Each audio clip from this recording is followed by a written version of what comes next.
Dr. José Paulo Neto, crise do capital e suas consequências societárias. Bom dia a todos. Eu queria começar agradecendo o convite da editora Cortez. Lembrando, isso já foi feito aqui na intervenção, na mesa de abertura, a importância que esse seminário adquiriu, não é? Já não é mais um seminário da Cortez. Na sua quinta versão, ele se inscreve como um evento nacional do serviço social. Quero aproveitar também para saudar os companheiros pela passagem do dia de amanhã, não é? Que é o nosso dia. Dizer que eu estou muito contente de estar aqui. Esse é um pedaço da PUC. E um convite para ficar além da importância de ter esse público qualificado aí, é também uma chance de eu reencontrar o meu queridíssimo amigo Cortez, que está cada vez, eu estou observando aqui, ele está cada vez mais um pachá, não está? Olha lá. Bom, queria começar dizendo duas coisas. A ementa que o Alfredo, e que também está nessa mesa com um companheiro já de longa data, a ementa que o Alfredo me atribuiu é mais ou menos a seguinte: o universo e os seus arredores. Não é? É tudo. Os arredores ficam comigo. O Marcelo diz que os arredores ficam com ele. Eu quero dizer da limitação da minha intervenção. Essa mesa, e suponho que as outras também, essa mesa foi cuidadosamente pensada pelos organizadores desse encontro. Eu vou tratar da crise e dos seus rebatimentos societários, em geral, repondo o problema que, afinal de contas, nos persegue desde que somos assistentes sociais. A tão famosa e tão pouco compreendida questão social. São 7 bilhões de pessoas. Por isso eu afirmo aqui, essa oligarquia não ultrapassa 500 pessoas. Que manipulam a produção e o fluxo de riqueza no mundo hoje. Vocês já pararam para pensar nisso? Você já tinha essa informação? Trata-se de um microscópico universo pessoal que controla o conjunto das riquezas sociais e exerce uma determinante ação planetária, que inclusive ladeia as instâncias democrático-formais consagradas no Estado de Direito. Controle e ação, que, como demonstra a experiência dos últimos anos, tem introduzido na cena pública um componente corruptor outrora impensável. Se vocês acham que isso se resume a Mensalão e Demóstenes, vocês estão enganados. Eu fiz uma listinha de ilustres personagens. Olha o que é que envolveu nos últimos 10 anos. Caramba, eu tenho... Não vou falar essa lista, porque senão eu não falo esse. Anthony Gebauer, um lobista norte-americano que foi o negociador da dívida brasileira. Bernard Tapie, empresário e ex-ministro francês. Rotai-Vu, ex-presidente da Coreia do Sul. Pierre Ciar, ex-presidente executivo da Alcatel. Paolo Berlusconi, pelo nome vocês sabem de que família ele é. Willy Klaes, ex-secretário-geral da NATO, da OTAN. Toshio Yamaguchi, ex-primeiro-ministro japonês. Thorstein Molland, ex-presidente do Banco Central da Noruega. Se é uma coisa democrática, é a corrupção. Bom, eu tenho que andar rápido aqui. Todas essas modificações têm 2 elementos centrais. que é próprio do capitalismo. A translação, ou seja, a passagem da lógica do capital para todos os processos do espaço cultural. Tudo aquilo que é cultura hoje está submetido ao capital. E ao desenvolvimento de formas culturais socializáveis pelos meios eletrônicos. A televisão, o vídeo, a multimídia. Isso muda a cultura da sociedade burguesa. Uma expressão dessa mudança é aquilo que vem sendo chamado de movimento pós-moderno, que é a expressão dessas mudanças, uma vez que os bens culturais passam a adquirir todas as características da mercadoria. Você compra hoje uma camisa, ela sai de moda, a camisa dá boa, mas você joga ela fora. A cultura passa a ser assim, descartável. Então você tem os grandes sucessos que duram um verão. Vocês se lembram quais eram os autores importantes há 2 anos atrás? Não, já tem novos. Tem aqui uma escola superior, aqui em São Paulo. Não é a PUC. Atenção, não é a PUC. Que agora só adota bibliografia de fronteira. É aquilo que foi produzido nos últimos 5 anos. Eu queria saber o que essa gente acha da Bíblia. Carlos Montanho, um companheiro nosso, me deu um depoimento há 4 anos atrás que eu fiquei horrorizado. Mesmo que eu não fale tudo, eu acho que é importante transmitir isso para vocês. Não é? A que ponto chegou a fungibilidade da cultura contemporânea. Carlos Montanho foi dar um curso em Porto Rico. Só o Carlos para ir mesmo a Porto Rico e Ushuaia.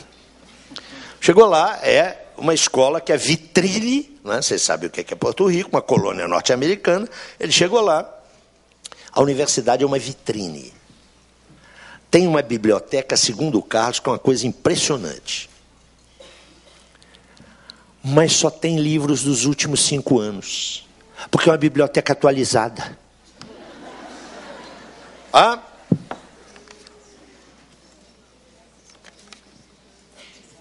O que aconteceu na sociedade civil com essas transformações? Enquanto a oligarquia financeira global se movimenta de maneira crescentemente articulada, encontrando canais e instituições para dar forma aos seus projetos, as tradicionais expressões e representações das classes e camadas subalternas experimentam crises visíveis. Vejam o movimento de dessindicalização e os impasses político-partidários daqueles partidos que historicamente foram os canais de expressão das camadas subalternas.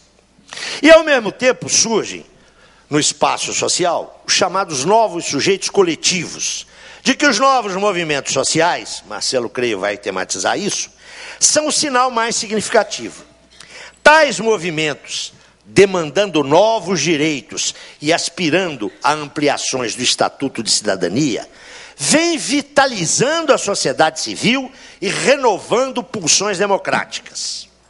Na medida, contudo, em que esses movimentos, até agora, não se imbricaram, não se articularam a instâncias políticas capazes de universalizar interesses e motivações, o seu potencial emancipatório vê-se frequentemente comprometido, seja com o corporativismo, seja com a despolitização. Em outubro, eu estava saindo do Rio de Janeiro, tinha uma grande manifestação contra a corrupção. Esse negócio de defesa da ética na política. Eu fiquei horrorizado quando os organizadores de uma grande manifestação impediram políticos de falar na manifestação. Olha que raciocínio primata. Se é político, é corrupto. Todo mundo é igual. Estou vendo pessoas aqui fascinadas com o movimento dos... Como é que é o movimento dos espanhóis? Não é por acaso que eu esqueço sempre o nome disso. Não é inconformado, não. Los indignados. Esse negócio é extremamente reacionário, porque é despolitizado. Então, movimento social, tem que olhar isso com criticidade. Não pode ser assim, vem de baixo é bom. Não é assim, não. E o Estado burguês também experimentou profundas modificações. A mais importante delas não vou poder me deter aqui, é a transferência para a sociedade civil daquilo que historicamente foi função do Estado. Né? Em nome da autonomia, da iniciativa, da independência da sociedade civil, por favor, cuidem da saúde, não é? Cuidem da educação. E tem gente que acha bom isso. Olha que beleza, a sociedade civil está se movendo. A última moda agora nas escolas, né, certamente vocês sabem, sobretudo quem é mãe, é a escola dizer, educação não é problema só nosso. Como não é problema só nosso? Tem ou não tem uma divisão social do trabalho nessa escola? Eu boto meu filho na escola e eles lá que resolvam o problema. Não, mas agora é importante, tem reunião de pai toda semana.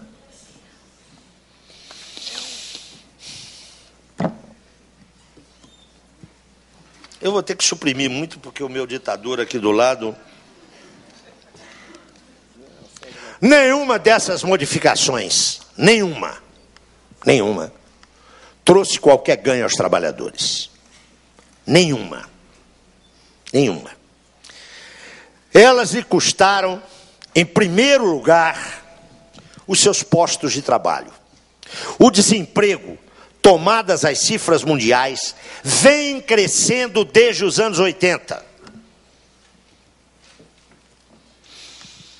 Em segundo lugar, custaram aos trabalhadores, mediante o aumento da exploração, com pressões sobre os salários daqueles que conseguiram manter os seus empregos, derivando em ponderável aviltamento do padrão de vida. E custaram-lhes, em terceiro lugar, um forte ataque aos sistemas públicos de seguridade social.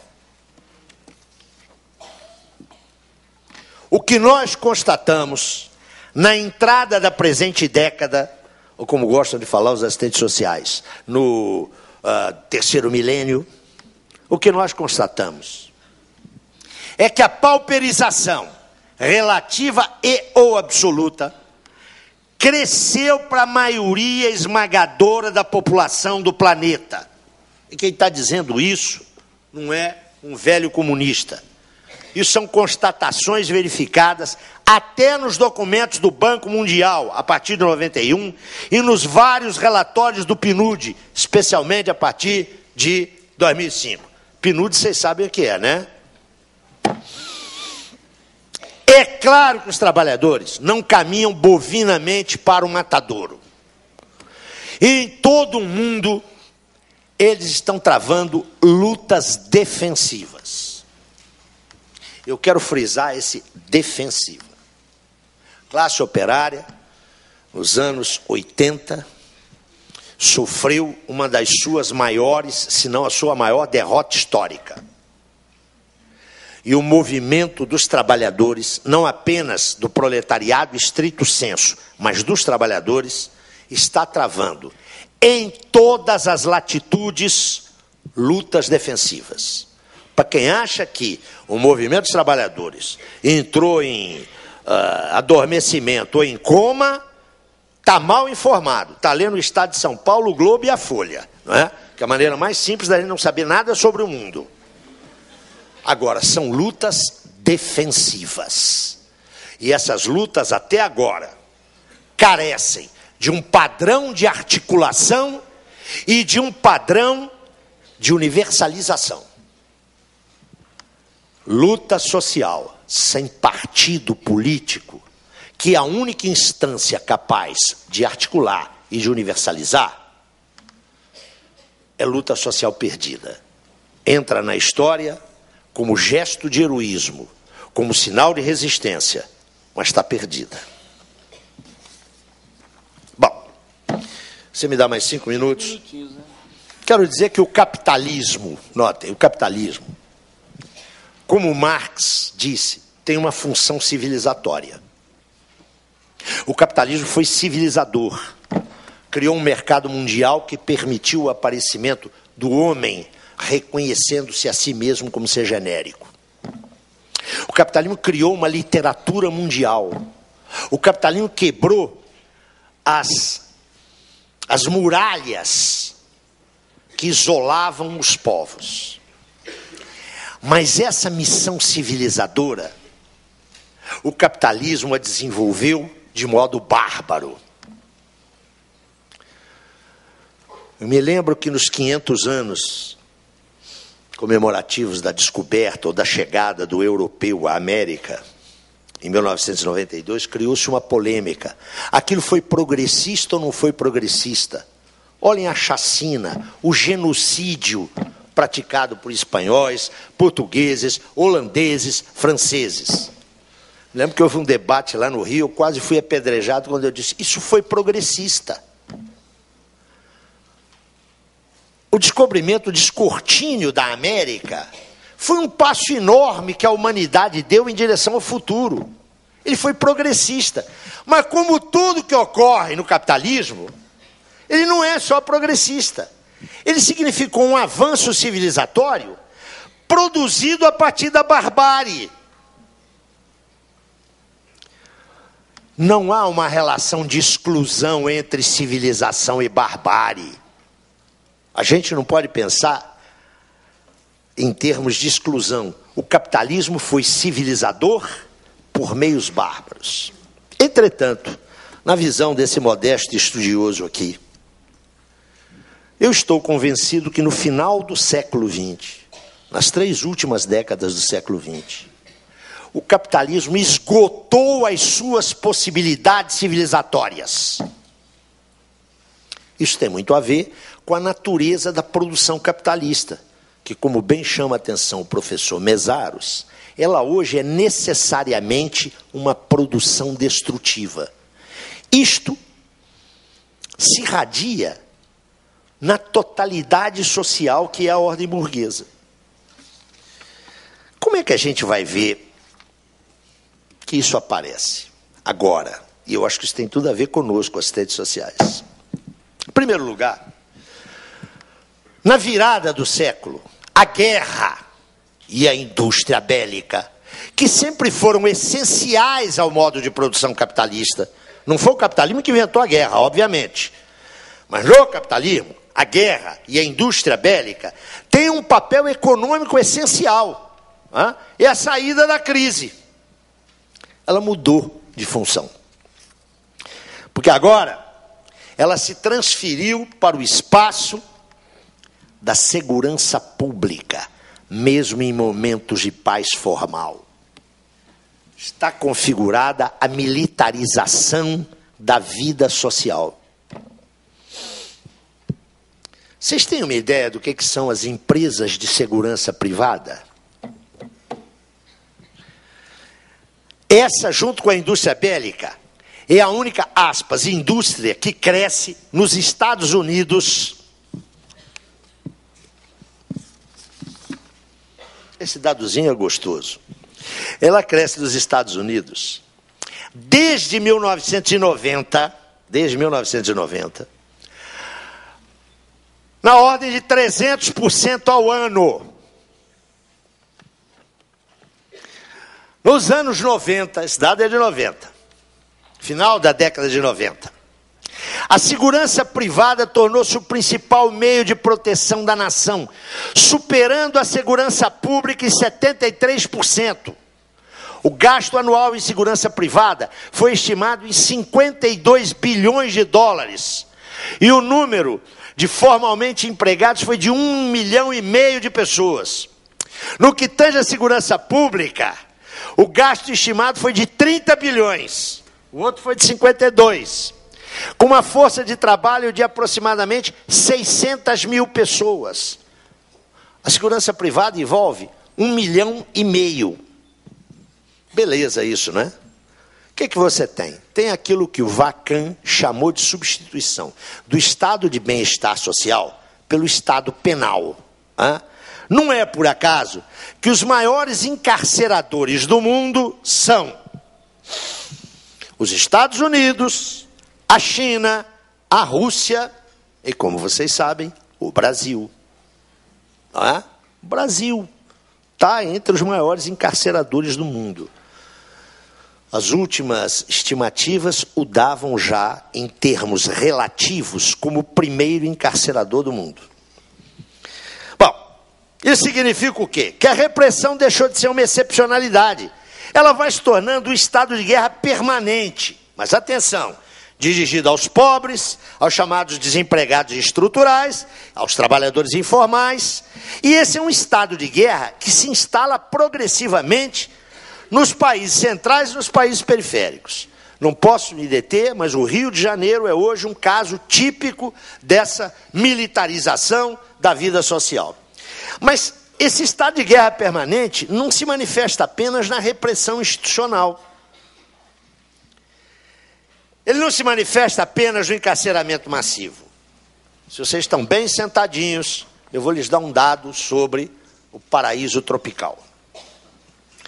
Entre 1979 e 2008, no Brasil, morreram violentamente quase 1 milhão de pessoas.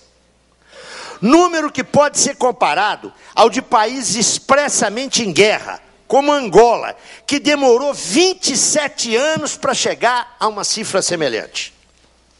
Em poucas palavras, parece que só a hipertrofia da repressão do Estado burguês pode dar conta da população excedentária em face das necessidades do capital. Mas não é só.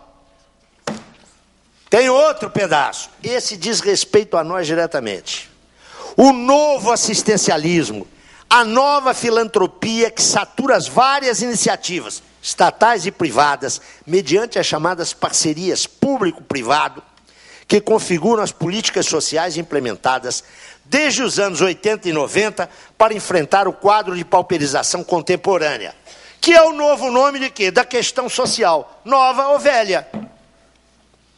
Já não se está diante da filantropia tradicional, de base confessional ou laica, que marcou os modelos de assistência social que emergiram, que emergiram no século XIX, nem muito menos dos modelos protetores ou de promoção social que vieram a institucionalizar-se a partir do estado de bem-estar social. A política social dirigida agora aos qualificados como excluídos se perfila, reivindicando-se sempre como inscrita no domínio dos direitos, enquanto específica do tardo capitalismo. Ela não tem nem mesmo a pretensão formal de erradicar a pobreza, mas de enfrentar apenas a penúria mais extrema, a indigência. Conforme o seu próprio discurso, pretende confrontar-se com a pobreza absoluta, vale dizer a miséria. O minimalismo dessa proposição trata-se de algo minimalista. Pode ser apreciado na Declaração do Milênio, de 2000, consensuada na Organização das Nações Unidas. Através dos objetivos do milênio, a proposta, ou se vocês quiserem, a promessa de, aspas, libertar os nossos semelhantes, homens, mulheres e crianças, das condições abjetas e desumanas da extrema pobreza. Só disso que se trata, não é da pobreza não, é da extrema pobreza. Mais precisamente, a proposta, que é de 2000, é em 15 anos, ou seja, até 2015, reduzir a extrema pobreza pela metade. Esse é o primeiro objetivo do desenvolvimento do milênio. Reduzir pela metade a percentagem de pessoas que vivem com menos de $1 por dia. Não tem nada mais minimalista do que isso. Apesar desse espantoso minimalismo, frente a uma questão social maximizada, os vários relatórios sobre o desenvolvimento humano, anualmente preparados pelo PNUD, ainda que enfatizem ganhos desse programa, deixam claro que seus objetivos, repito, minimalistas, dificilmente serão alcançados.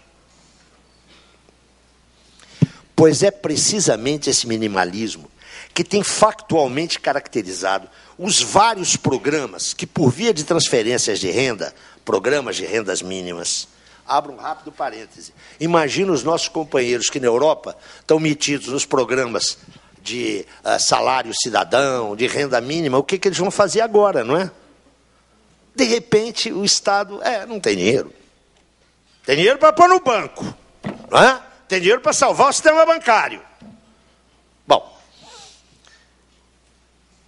é precisamente esse minimalismo que tem factualmente caracterizado os vários programas que, por vias de transferência de renda, têm sido implementados em alguns países capitalistas centrais e em muitos países periféricos. A experiência de mais de uma década, especialmente na América Latina, é muito pouco promissora, na medida em que não se conjugam estes programas com transformações estruturais, e essa é uma das condições políticas para que o tardo capitalismo suporte. Olha a contradição. Esses programas, se ligados a transformações estruturais, têm fortes impactos. Mas o não serem ligados a transformações estruturais é a condição para que eles sejam implementados. Me faça entender? Não quero entrar aqui no caso brasileiro, mas vejam. Os programas de transferência de renda aí, se tivessem vinculados, por exemplo, a uma efetiva política de reforma agrária, teriam impacto. Quero lhes dizer que o governo Dilma assentou menos que Fernando Henrique nos seus 2 mandatos e Lula nos seus 2 mandatos. E o governo da Dilma não começou ontem. Então vejam, esses programas que poderiam ter algum impacto se fossem articulados com transformações estruturais, a condição deles é substituir as transformações estruturais. Nessas condições, eles acabam por cronificar-se como programas emergenciais e basicamente assistencialistas. Se a minha argumentação tem algum sentido, a articulação orgânica de repressão às classes perigosas e a assistencialização minimalista das políticas sociais dirigidas ao enfrentamento da questão social constitui a face contemporânea da barbárie.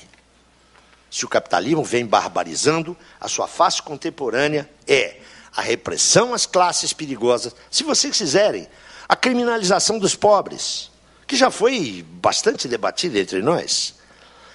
Mas isso, mais esse minimalismo, caracterizam a barbárie que não está lá na frente, já está aqui. Muito obrigado.